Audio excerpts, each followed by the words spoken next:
Malagkit at matamis. At ayon sa paniniwalang Sino, nakapagbubuklod nito ang buong pamilya. Yan po ang tikoy na siguradong magiging mabenta sa pagsapit ng Chinese New Year. Nasa isang factory sa tikoy sa Paco, Manila, si Lynn Shing Pascual. Lynn, good morning. Good morning, Mare. Tama ka. Andito nga tayo ngayon sa Tikoy Factory sa Paco at kasama sa bagong lineup nila ng manggagawa, si Pet.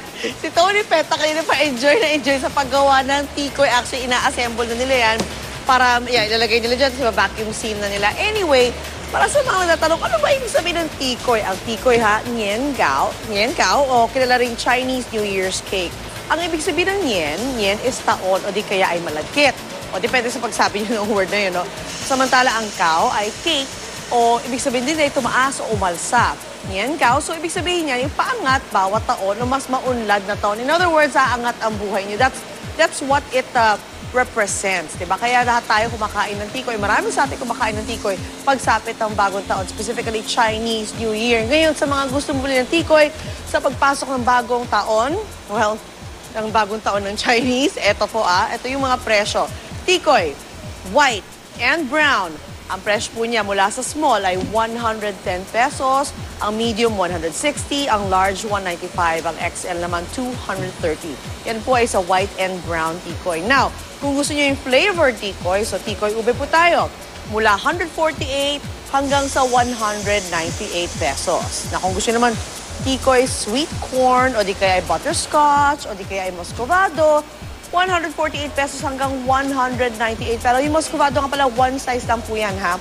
Ngayon, sa mga gusto mag-jetta pero gusto pa rin kumain ng tikoy, andyan pa rin ang Tikoy Light Classic. Ang presyo po niyan ay 200 pesos.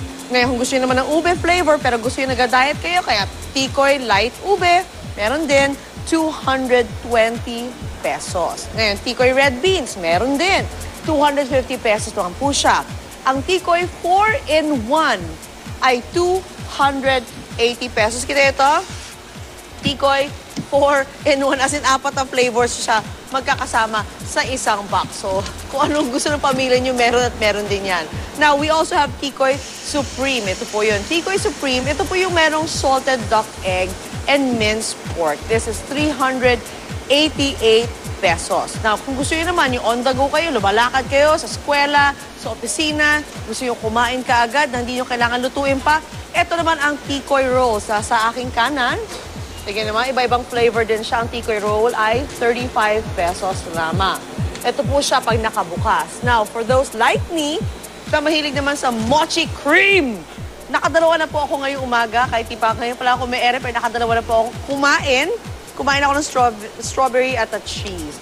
Ito pong mochi cream nila ay 65 pesos. At talaga na busog ka. I love the strawberry, by the way. May munggo siya sa loob. Ang sarap-sarap.